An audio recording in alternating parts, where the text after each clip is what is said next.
ಮಾತಾಡಿದಾಗ ಅಶ್ವಿನಿ ನಿಮಗೆ asset in hand ಅನ್ನುವಂಥದ್ದು ಇದೆಯಲ್ಲ ಇದು ನಿಮಗೆ ಲೈಫ್ ಲಾಂಗ್ ತೆಗೆದುಕೊಂಡು ಹೋಗುತ್ತೆ ಮತ್ತು ಮುಂದಿನ ಪೀಳಿಗೆಗೆ ಅವ್ರ ಮಕ್ಕಳನ್ನು ಬದುಕಿಸೋದಕ್ಕೆ ಅಸೆಟ್ ಇನ್ ಹ್ಯಾಂಡ್ ಅಂತಂದರೆ ಕ್ಯಾಶ್ ಕಮ್ಮಿನ್ ಅಂತ ಅರ್ಥ ಆಯಿತಾ. ಅದೇ ಕ್ಯಾಶ್ ಇನ್ ಹ್ಯಾಂಡ್ ಅಂತಂದರೆ ಕ್ಯಾಶ್ ನಿಮಗೆ ಫ್ಲೋ ಅದು ಹೋಗ್ತಾ ಇದೆ ಅಂತ ಅರ್ಥ. ಯಾವತ್ತು ಕ್ಯಾಶ್ ಅನ್ನೋದಿದ್ರೆ ಅದು ಖರ್ಚಾಗ್ತಾ ಹೋಗುತ್ತೆ. ಈಗ ನಿಮ್ಗೆ ದೇವನಹಳ್ಳಿ ರೈತರು ಕೂಡ ಅದನ್ನೇ ಹೇಳ್ತಾ ಇರೋದು, ಬದುಕೋ ದಾರಿ ಬೆಳೀತಾ ಇದ್ದಾರೆ, ಅದನ್ನ ತಿಂತಾ ಇದ್ದಾರೆ ಅಷ್ಟೇ. ಈಗ ನೋಡಿ, ಈಗ ದೇವನಹಳ್ಳಿ ಏರ್ಪೋರ್ಟ್ ಆಗಬೇಕಾದ್ರೆ ಹಲವಾರು ರೈತರು ನಮ್ಮ ರಿಪಬ್ಲಿಕ್ ಕನ್ನಡ ಜೊತೆ ಮಾತನಾಡೋದಿದೆ. ನಾವು ಹಣವನ್ನು ತೆಗೆದುಕೊಂಡು ಖರ್ಚಾಗೋಯ್ತು, ಇವಾಗ ಕಾರ್ ತಗೊಂಡ್ವಿ, ಬಂಗ್ಲೆ ತಗೊಂಡ್ವಿ, ಕಾರಿಗೆ ಪೆಟ್ರೋಲ್ ಹಾಕಕ್ಕೆ ದುಡ್ಡಿಲ್ಲ ಅಂತ.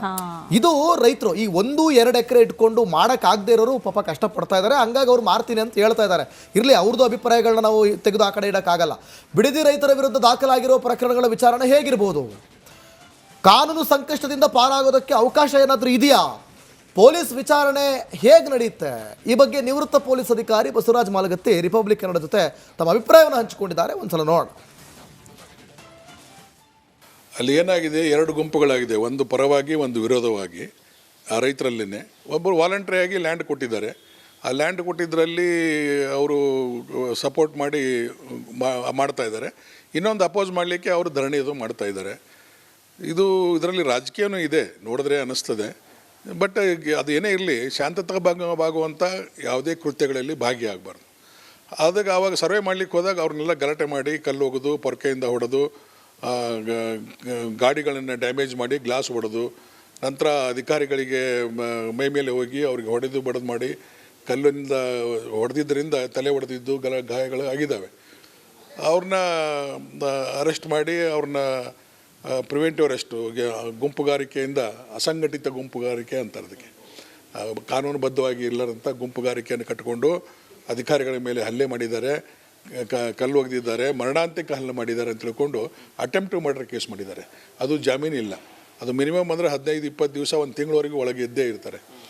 ಅದು ಸರ್ಕಾರಿ ಕರ್ತವ್ಯಕ್ಕೆ ಅಡ್ಡಪಡಿಸಿದರು ಅಂತಲೂ ಸೆಕ್ಷನ್ ಹಾಕಿದ್ದಾರೆ.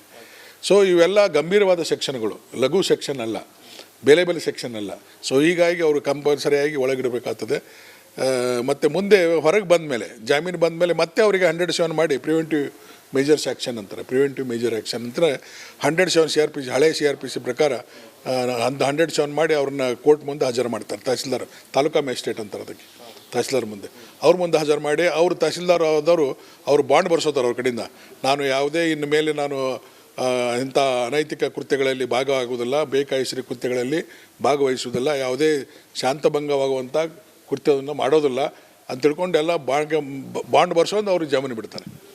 ಅವರು ಜಾಮೀನು ಬಿಟ್ಟು ಮತ್ತು ವಾರದಲ್ಲಿ 2 ಸಲ ಹಾಜರಿಟ್ಟಿರ್ತಾರೆ, ಬಂದು ಹಾಜರಾಗಬೇಕು ಕೋರ್ಟಿಗೆ ಅಂತ. ಸೊ ಅದು ಅವರಿಗೆ ಒಂಥರ ನ್ಯೂಸೆನ್ಸು.